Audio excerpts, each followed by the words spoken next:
ஆடிஷனில் select ஆன தன்னோட ஃப்ரெண்ட்ஸுக்கு காசு தேவைப்படுது.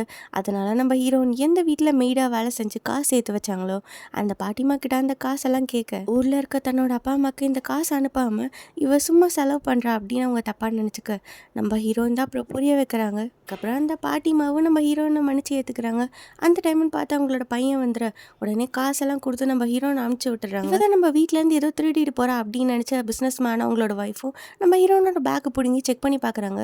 அதில் இருக்க காசை பார்த்து தான் உங்களுக்கு டவுட் வந்து நான் போலீஸ்க்கு கால் பண்ணுறேன் அப்படின்னு சொல்லி ட்ரை பண்ணேன்.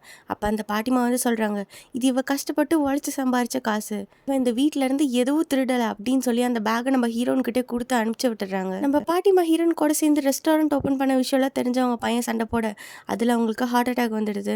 அவங்கள ஹாஸ்பிட்டலில் கொண்டு போய் அட்மிட் பண்ண ஹீரோனை அவங்க உள்ளே விட மாட்டேங்கிறாங்க. எப்படியோ கெஞ்சி நம்ம ஹீரோனும் உள்ளே வந்து அந்த பாட்டியை பார்த்து மீட் பண்ணி பேசுகிறாங்க. அப்புறம் அந்த காசை கொண்டு போய் நம்ம ஹீரோன் அவங்க ஃப்ரெண்ட்ஸ் கிட்ட கொடுக்க அவங்களும் ஆடிஷனில் நல்லபடியாக பாஸ் பண்ணிடுறாங்க. அதான் நம்ம ஹீரோயின் பார்க்குறாங்க அவங்க சொந்த ஊரில் ஃப்ளட் வந்துருச்சுன்னு.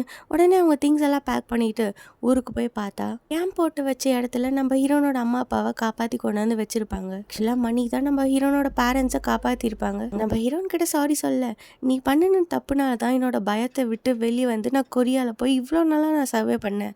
ஸோ நீ பண்ணினதுக்கு ரொம்ப தேங்க்யூ அப்படின்னு நம்ம ஹீரோயின் சொல்கிறாங்க. அப்புறம் ஒரு நாள் நம்ம ஹீரோயின் ஹேனோட வீடியோஸ் பார்த்துட்டு இருக்கு. அப்போ அந்த மாஸ்க் பார்க்குறாங்க. என்ன இருக்குன்னா இந்த மாஸ்க் போட்டால் தான் ஃபர்ஸ்ட் டைம் நம்ம ஹீரோயின் கொரியா வந்து தான் அவங்கள சிரிக்க வச்சுருப்பாங்க. இப்போ நம்ம ஷெம்பாவை பார்க்க அவங்க ஃப்ரெண்ட்ஸ் எல்லாருமே கொரியாவிலேருந்து இந்தியா வந்திருப்பாங்க. நல்லா அவங்க ஊரை எக்ஸ்ப்ளோர் பண்ணிவிட்டு திரும்ப போகிறப்போ ஷெம்பாவையும் அவங்க கூட கூப்பிட்டு போயிடுவாங்க. ஊருக்கு போனது ஃபர்ஸ்ட் நம்ம ஹீரோயின் அந்த பாட்டிமாவோட வீடு அந்த ரெஸ்டாரண்ட் போய் பார்க்குறாங்க. யாருமே இருக்க மாட்டாங்க. அந்த பாட்டி நம்ம ஹீரோனுக்காக ஒரு வாய்ஸ் நோட் மட்டும் எழுதி வச்சுருப்பாங்க.